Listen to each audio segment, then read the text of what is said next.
शिवपुर गांव में एक बहुत ही पुराना पेड़ था जिस पर एक कौवा और कोयल दोनों रहते थे। एक बार दूसरे गांव से आए दो बच्चे आकर बैठ गए। कोयल अपनी मधुर आवाज में गाने लगी। वाह, कितनी मधुर आवाज है इस कोयल की। इसके गाने ने तो मानो हमारी सारी थकान ही गायब कर दी। कितना आनंद आ रहा है इसका गीत सुनकर। ऐसा लग रहा है ये सारा दिन ऐसे ही गाती रहे और हम इसके मधुर गीतों में खोए रहें। के बाद कोयल चुप हो जाती है। तभी कौवा काए काए करना शुरू कर देता है। इस कौवे ने तो सारा मजा ही किरकिरा कर दिया। इस आवाज सुनकर उन दोनों राहगीरों ने पेड़ पर पत्थर मारना शुरू कर दिया। कौवा डर कर वहाँ से भाग गया। कुछ देर बाद जब वो दोनों वहाँ से चले गए, कौवा आकर उस पेड़ पर वापस बैठ गया। कौवा रोते हुए कोयल से कहने लगा, भगवान ने मेरे साथ बड़ा ही अन्याय किया है। ऐसा क्यों? तुम्हारे साथ कौन सा अन्याय हुआ है?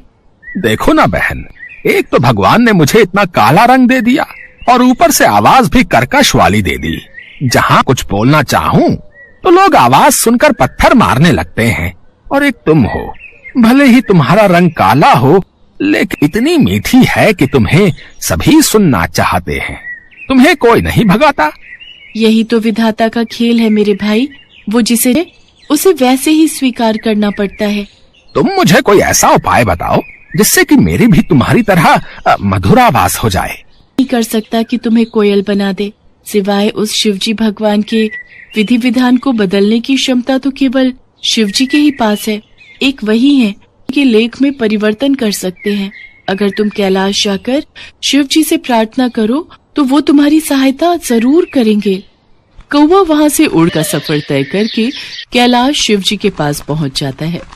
प्रणाम प्रभु। कागराज, आज कैलाश किस कारणवश आना? इसके बाद कौवे ने अपनी सारी व्यथा शिवजी को सुना दी। उसकी कहानी सुनने के बाद शिवजी बोले, हे कागराज, तुम इतने दुखी, तुम जैसा चाहते हो मैं तुम्हें वैसा बना दूंगा। किंतु मैं चाहता हूँ कि कोयल बनने से पहले तुम एक बार कोयल से जाकर पूछ लो है। शिवजी की बात सुनकर कौवा कोयल के पास जा पहुँचा और उसको अपनी और शिवजी के बीच हुई सारी बात बता दी। फिर कहने लगी, भैया, मेरी आवाज भले ही मीठी है पर रंग काला है। अंधेरे में मैं दिखाई नहीं देती। मुझसे अच्छी जिंदगी है जो कितना सफेद है। सभी देखना चाहते हैं उसे। सारा दिन सरोवर में रहता है, कितना सुंदर लगता है। हर कोई उसे देखना चाहता है। कोयल की बातें सुनकर कौवे का मन बदल गया और वो फिर शिवजी के पास पहुंचा। प्रभु, अब मुझे कोयल नहीं बनना। वो तो अपनी जिंदगी से है, किंतु हंस जरूर अपनी जिंदगी से खुश होगा। ठीक है, मैं तुम्हें जरूर हंस बना दूंगा, पर एक बार जाकर तुम हंस कर आओ कि वो कहीं अपनी जिंदगी से दुखी तो नहीं है। कौवा एक बार फिर उड़कर हंस के पास पहुंचा। भाई, मैं तुमसे कुछ पूछना चाहूँ। पूछो भाई, क्या पूछना चाहते हो? तुम तो अपनी जिंदगी में बहुत खुश होगी ना? नहीं भाई, मुझे हमेशा डर कि कहीं कोई मेरा शिकार न कर ले। लेकिन तुम्हारा शिकार कौन करेगा? आजकल हर कोई पानी में रहने वाले पशु पक्षियों को लेते हैं। मुझे तो हर समय यही डर लगा रहता है कि कहीं कोई मुझे मार न दे। यही मेरी जिंदगी है। सच कहूँ तो जिंदगी तो तोते की अच्छी, हरा हरा रंग और लाल लाल चोंच। हंस की बात सुनकर कौवा तोता बनने की ख्वाहिश पाल लेता है और वो शिवजी के पास जाकर कहता, प्रभु, मुझे तोता बना दीजिए। कागराज, तुम एक बार तोते से जाकर पूछो कि कहीं उसको भी अपनी जिंदगी से कोई तो नहीं है। उसके बाद कौवा तोते के पास चला जाता है और उससे पूछता है, दोस्त, तुम तो अपनी जिंदगी में बहुत खुश हो गए। तुम शिकायत नहीं होगी। तुम अपनी इस चोंच से स्वादिष्ट खाना खाते हो। हरा हरा सा खूबसूरत रंग है तुम्हारा। लाल सुंदर सुंदर चोंच है तुम्हारी। देखने में कितने सुंदर हो। सब लोग तुम्हें मिट्ठू कहकर बुलाते हैं।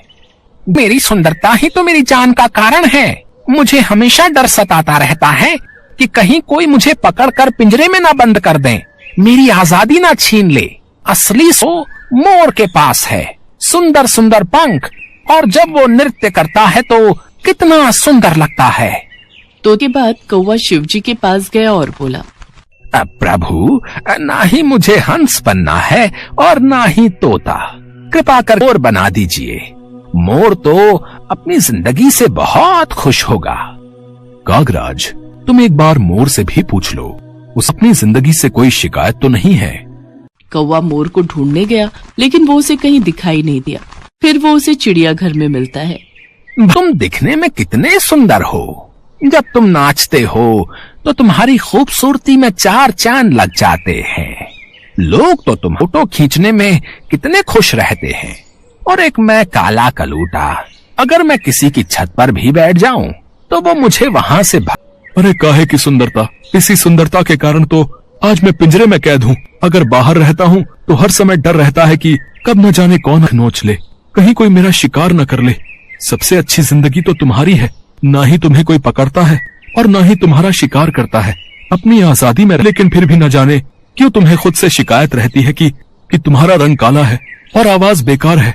सच कहूँ तो यही तुम्हारा सुरक्षा कवच है। प्रार्थना करता हूँ कि अगले जन्म में मुझे कौवा ही बनाए। मोर की बातों को सुनकर अब कौवे को समझ में आ चुका था कि ईश्वर वही करता अच्छा होता है, न कि वो जो तुम्हें पसंद हो। ये सोचकर कौवा फिर शिवजी के पास पहुंचा और कहने लगा, प्रभु, मुझे ना तो तोता बन, न कोयल, न हंस और न मोर। मैं जैसा हूँ मैं वैसा ही ठीक हूँ प्रभु।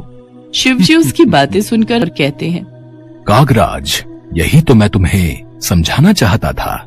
हमें किसी से खुद की तुलना नहीं करनी चाहिए, क्योंकि वो हमेशा कारण ही बनती है और हर कोई अपने आप में श्रेष्ठ है। अब कौवे को सारी बात समझ आ चुकी थी। वो शिवजी से आज्ञा ले खुशी खुशी वापस कोयल के पास लौट जाता है।